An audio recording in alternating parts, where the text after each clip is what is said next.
At Infusionsoft, we get a lot of questions about how to run and grow a small business.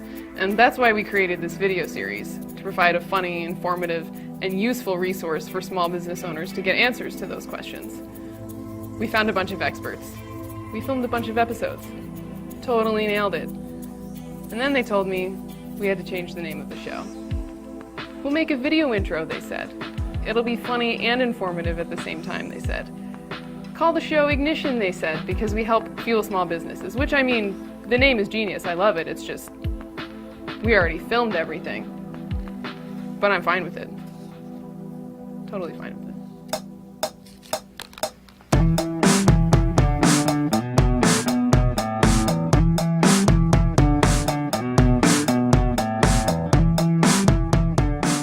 Welcome to the Success Lab. We'll be here every week to answer your questions about small business sales and marketing. Each week, we're going to take one question from our viewership. So today, I'd like to introduce myself. I'm Carrie Ballard, the Director of Content Marketing here at Infusionsoft. I am also a failed entrepreneur, which I can tell you about later, and an enthusiast of all things small business.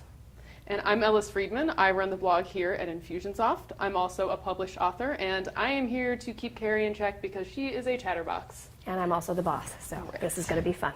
But if this takes off, it's going to be leverage for my raise. We'll see. On that note, let's kick off our question for today. All right, well, today's question is from Hunter. He asks, I'm sick of working in an office and want to be an entrepreneur. I'm good at writing, but I don't know how to turn it into a business. There are a million writers out there. How do I establish if there's a market out there for what I do, and how do I distinguish myself? So even though Hunter is a starting business person, I think there's a lot of lessons in his question that could be really helpful to other people. So I agree, and that is why today we have with us Pam Slim, author of Escape from Cubicle Nation and Body of Work. Pam is also a business coach and an awesome speaker. So thank you for being here today, Pam. Thanks for having me. So Pam, what advice would you have for Hunter?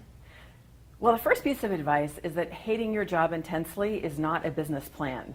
And that is something that many people forget, sitting maybe unhappy in a cubicle, dreaming about what it's like to work in business. Mm-hmm. And so I think in developing the question, he realized that he wants to make sure that there's actually a market for what it is that he has to sell. So really the first thing is understanding, how do people pay for writing out there in the world? What are all the different ways that people might hire writers? And then based on how he knows himself, how can he position himself uniquely for the section of the market that he wants to serve? So how would he determine what section of the market he should be serving? There's a lot of experimentation. It's like running around and doing more the creative investigation to start. I find like a lot of people get very locked up when they start to think about a business plan, and they immediately get stressed out about money.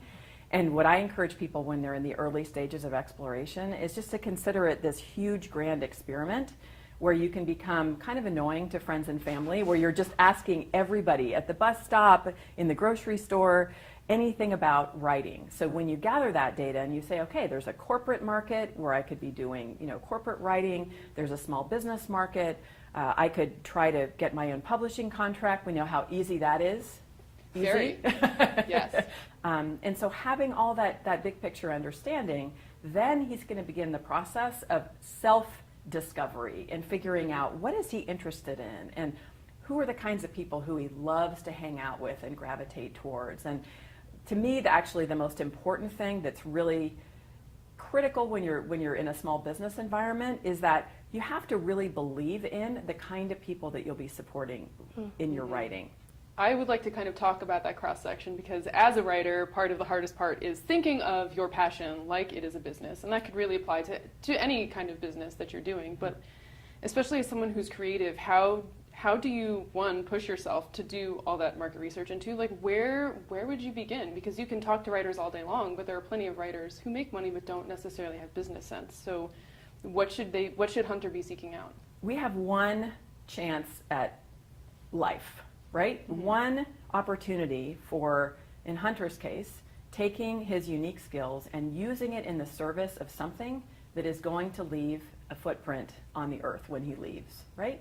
So when he's a grandfather and his grandkids are saying, so Grandpa, what did you do? What did you write about? He can say, was supporting youth sports organizations or, whatever it is.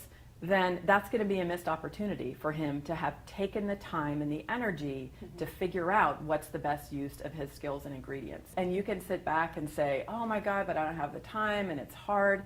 How much do you want it?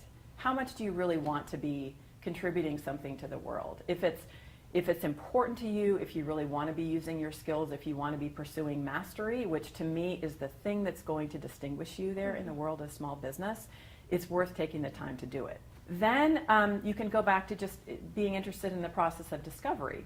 And one thing that I've learned in my own training is that your body doesn't lie, where if you begin to pay attention to those times where you just get absolutely super on fire. For me, it's like the underdog videos on YouTube.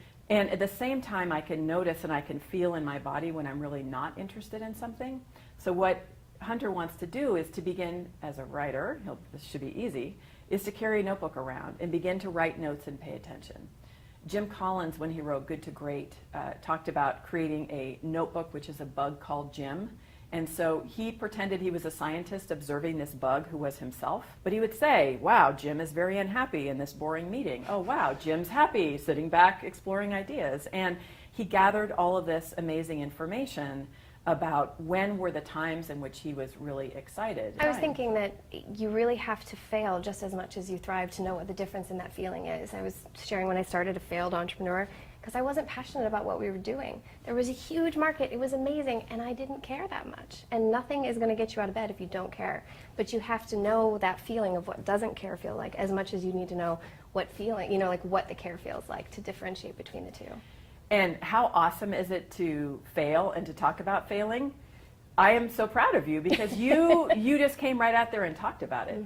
That is the kind of thing generally, for whatever reason, for us as humans, and especially as business owners, that totally terrifies us. We are vulnerable, we can feel shame about it, but that's the only way in which we learn how to do anything. It's totally impossible to be able to be really good at something unless you test and you try it. I think a realistic approach about what it really takes is huge. I think a lot of people enter into it thinking that they're only looking for the glory and not realizing that you have to suffer through the things to learn how to be good at what you do. So I appreciate the realism. So do you have any reading suggestions for Hunter for him to get started? I do. Guy Kawasaki is releasing a new version of Art of the Start, which was a very influential book for me. I happen to know Guy, and I love his approach to business. I feel like he has this perfect blend of really, really straight talking pragmatism in terms of knowing that you can't just make something up and, you know, sell a bunch of dreams, that you really have to have viability in your business idea, but huge passion for how it is that you can begin to develop your idea in a way that is going to make, in his case, product evangelist, because that's some way that he's really known. He worked for Apple as an evangelist, and that's a lot of what he talks about. And that does it for our first episode of the Success Lab. If you liked us, let us know. We accept compliments in the form of single malt scotch. My current favorite is the Balvenie, especially the Doublewood 12-year. And if you have a question for us, you can submit it to blog@infusionsoft.com. So we want to say thank you again to Pam Slim for coming today. We really appreciated your time and your insights.